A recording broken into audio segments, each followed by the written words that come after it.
My Father, if it is possible, may this cup be taken from me, yet not as I will, but as you will. It's from Matthew 26:39. What does that mean? What does it even mean? How does it apply in my life, if it even does? That's what we will explore today. Welcome to the Sunday service. So, that moment, Jesus speaking to God, asking him again, My Father, if it's possible, may this cup be taken from me, yet not as I will, but as you will. Is this moment recorded in the Gospels known as Jesus' prayer in the Garden of Gethsemane, and it was before his arrest, which went on obviously to result in his crucifixion. He went to Gethsemane. He was distressed about his impending suffering and ultimate crucifixion. He prayed that, Father, if you're willing to take this cup from me, yet not my will, but yours be done. The phrase, this cup, symbolizes the suffering and the burden of the crucifixion. It shows Jesus's human emotions, acknowledging the pain and the suffering which was coming his way and expressing a desire for any other way, if it's possible. But obviously, ultimately, Christ submits to God's will, showing his obedience and uh, to honor the mission of sacrificing himself for all of humanity's sins. So it's this incredible moment which highlights his humanity, his distress, and his divinity. It also shows and serves as an example of surrendering to God's plan, even in the face of paying the ultimate price. But not even just the ultimate price, enduring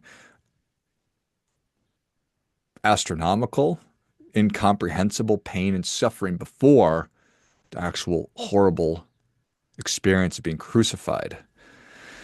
So there are lots of different perspectives on this. From a theological perspective, most Christian theologians see this moment as a powerful demonstration of his humanity and divinity. From a psychological perspective, it's just this moment of extreme duress. And of course, who wouldn't experience extreme duress in the face of what's coming? In fact, in Luke 22:44, Jesus is said to have sweated blood, like drops of blood, which is an actual human condition. And that does happen under extreme stress. And we've all have and obviously do face fear and anxiety. And we want to sometimes look for the quickest escape route, the quickest off ramp. Where's the eject button that I can get out of here? Instead of going through this experience, I just want to opt out. No thanks. Can I can I defer this or delay it? I'm going to kick the can down the road a little bit. But also, people, we view this, and you can view this as well. It's the power of surrendering and how surrendering control can bring peace, even in the most dire of circumstances. From an existential or a philosophical perspective, some people view it as Jesus confronting the inevitability of suffering and death. And in conversation, thinking about the very nature of our free will, Jesus expresses a wish for another way, but ultimately chooses to follow through on it. So there's tension within each one of us between our personal desires and what we consider and what can be and what is our duty. So I think we all look at this and it has the effect of humanizing Jesus, which is an incredible thing because while he was a man, um, think that his example is not necessarily what we see ourselves as. He's the ultimate person. And when we see him struggle with this and make the request of God, or ask him if there was another way, I think it's an example of the struggle that we all go through.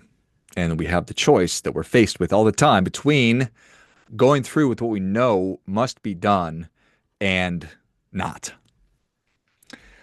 So, from the context of other major religions, it's complicated because other major religions don't view Jesus as the Messiah or the Son of God. Um, so I don't know that it's necessarily germane or helpful to be thinking about that. But I think that there are a lot of struggles or a lot of powerful lessons that we can take from this and apply in our lives today. First and foremost, it's okay to feel afraid, to feel overwhelmed, and to feel like the thing that we are supposed to be doing or expected to do is an impossibility. I think that that's a superhuman thing. It's very, very, very, very common. So, I mean, Jesus, despite being a divine person, he felt deep sorrow and distress. He didn't hide his emotions or pretend to be unafraid. And we could certainly put on a happy face and have our stiff upper lip in the face of extreme challenges and danger, but there's an opportunity to be human and to just say, hey, okay, I do feel this way. And I'm never one to, in fact, quite the opposite. I never say that you should not feel your feelings. You should never try to avoid your feelings. Feelings are extremely valuable. They're giving us information and insight and helping us to stay alive. Fear is extremely instructive.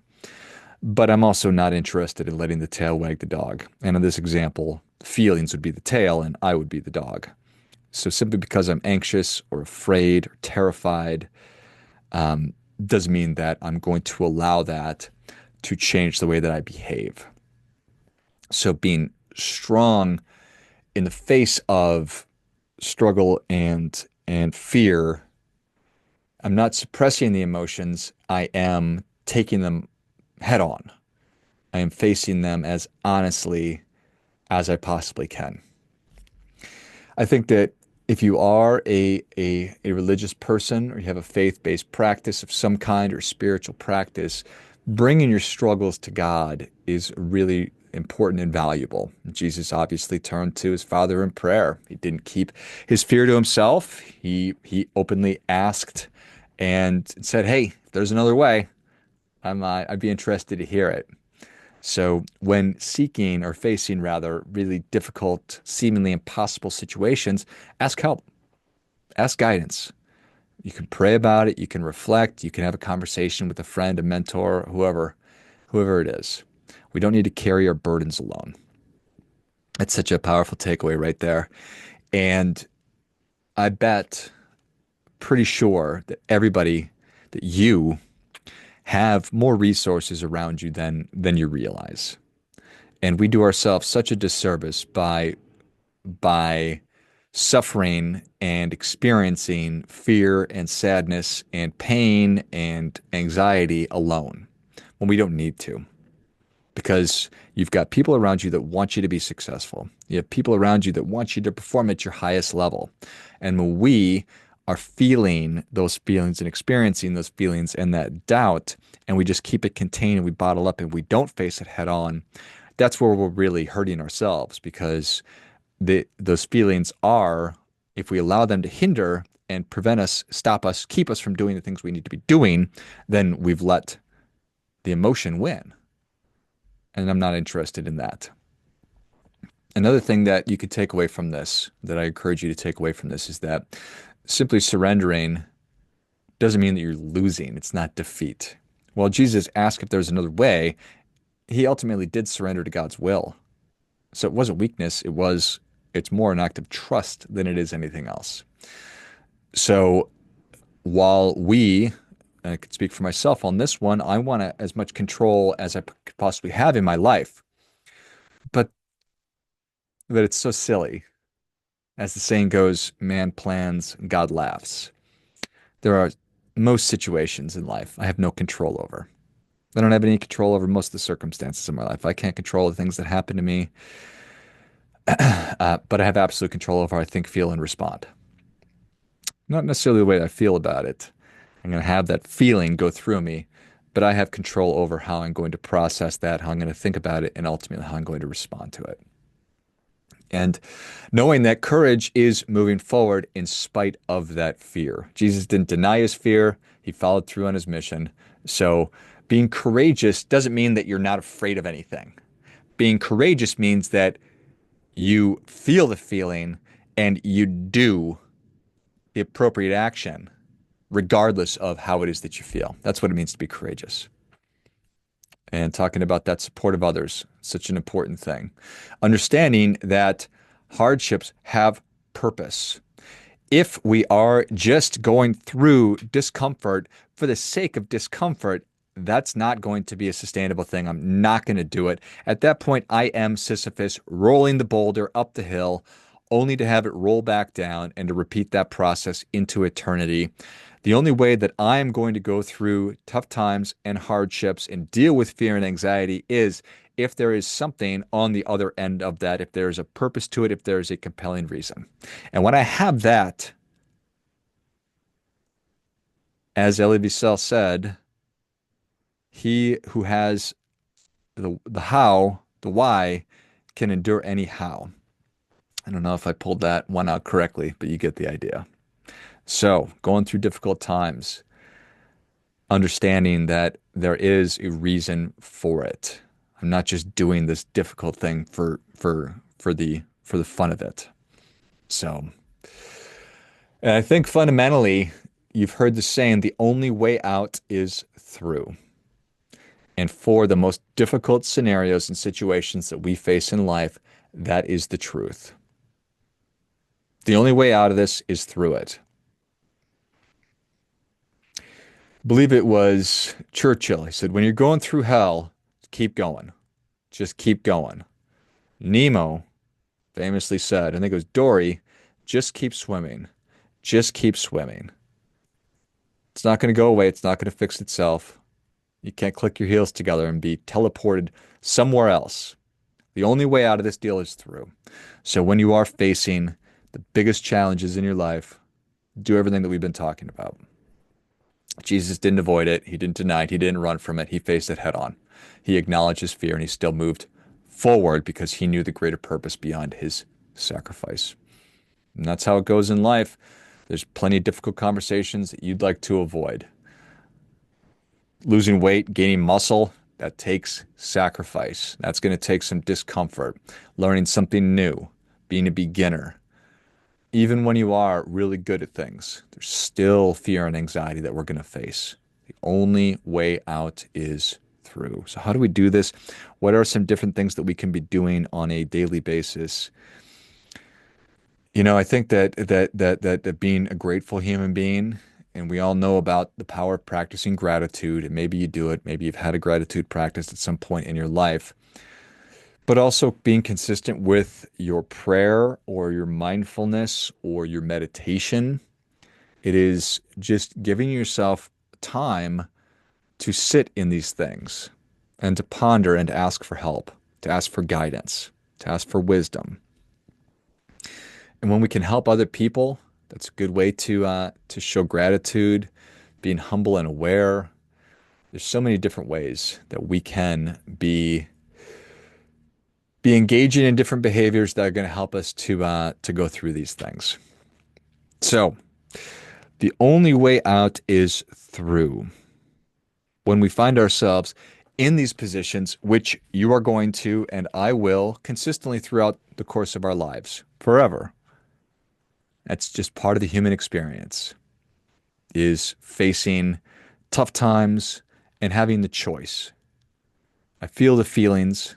What am I going to do about it? I can curl up into a ball, wave the white flag, quit, or I can feel the feelings and face everything head on. My friend Abby Large told me a story. It's such a wonderful story about how there's this place on the Great Plains where cows and buffalo come together. So cattle and buffalo come together. And it's obviously the Great Plains are a very flat area. And so when a storm is coming in, you can see the storm coming from miles and miles away. And what makes this interesting and important is that the cattle, well, they start walking away from the storm. So they see it coming and they go in the opposite direction. The bison, they do the opposite. They walk right towards the storm. Why? Well, they realize, well, we're going to go through this. And when we're walking towards it, it's going to shorten the time that we're actually going through it because it's going to be passing over our heads as we are walking through it. So the amount of pain and hardship we're going to experience will be shorter versus running away from it. We're just going to prolong it and maybe just keep walking right underneath it for miles and miles and miles and miles. Just walk under rain all day long. So there's a lot to be learned from the buffalo, from the bison, that you take things head on,